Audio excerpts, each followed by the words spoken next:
నాగరికత అనేది పెరుగుతున్న ఈ రోజుల్లో ఆడపిల్లల్ని మగపిల్లల్ని పెంచటం చదివించటం ప్రజలందరికీ బాగా తెలుసండి. మీ తప్పుని, మీ దౌర్జన్యాలని, మీ పులివెందుల రౌడీజాన్ని తల్లిదండ్రుల మీద తొయ్యొద్దండి. తొయ్యకూడదు, తప్పండి అది. పిల్లలు చాలా క్రమశిక్షణగా ఉన్నారు. వాళ్ళ ఇంట్లో 10/10 వచ్చింది, నీకెందుకు రాలేదంటున్నారు. ఇవాళ ఇంతకుముందు ఆర్థికపరమైన పోటీ ఉంది, ఇప్పుడు విద్యాపరమైన పోటీ పెరిగింది. వాళ్ళ అబ్బాయి టెక్సాస్లో చదువుతున్నాడు, నువ్వు ఆస్ట్రేలియా వెళ్ళరా, నువ్వు న్యూజిలాండ్ వెళ్ళరా అని అలాంటి మాటలు మాట్లాడితే ఇంత విద్యా విధానం ఎక్కడి నుంచి వస్తుందండి?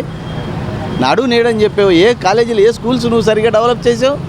మీ కాంట్రాక్టులు బాగుపడటానికి మీరు చేశారే కానీ ఇంకోటి కాదు అయ్యా.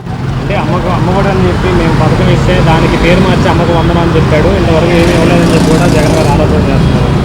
ఫీజు రియంబర్స్మెంటు వీళ్ళ నాన్నగారు అప్పుడు పెట్టారు. వీళ్ళ నాన్నగారు పెట్టింది కూడా కాదు, గౌరవనీయులైన వైఎస్ రాజశేఖర రెడ్డి పెట్టింది కాదు. చాలామంది ప్రజలకు తెలియదు. వైఎస్ రాజశేఖర రెడ్డి అనేవాడు కాంగ్రెస్ గవర్నమెంట్లో అప్పుడు ఉన్నటువంటి 18 రాష్ట్రాల్లో కాంగ్రెస్ ఉంది. ఆ 18 రాష్ట్రాల్లో ఒక రాష్ట్రమైనటువంటి ఆంధ్రప్రదేశ్కి ముఖ్యమంత్రి YS Rajasekhara Reddy. Aarogyasri, fee reimbursement, Rajiv Swagruha పథకం, ఈ మూడు కూడా కాంగ్రెస్ పార్టీ కోర్ కమిటీ తీసుకున్న నిర్ణయాలు.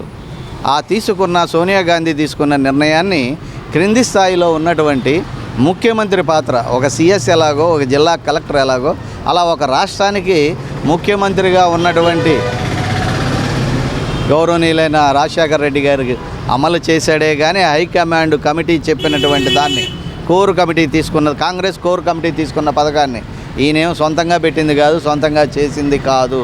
కానీ ఏంటంటే ఇక్కడ పేద ప్రజలకు వెళ్ళి బై హ్యాండ్ ఈయన ఇచ్చేసరికి రాజశేఖర రెడ్డి అన్న ఇచ్చాడు. అదే ఉద్దేశంతో ఫస్ట్ టైం ఆయన అధికారంలో ఉన్నా కానీ ఆయన అధికారాన్ని అడ్డం పెట్టుకుని నువ్వు అవినీతి పనులు చేసి కోటాను సంపాదించినా కానీ నీకు రాజశేఖర రెడ్డి ముఖం చూసి ఓట్లేశారు అందరూ కూడా. మేమందరం కూడా రాజశేఖర రెడ్డి గారి ముఖం చూసి ఆయనకు ఓట్లేసాం.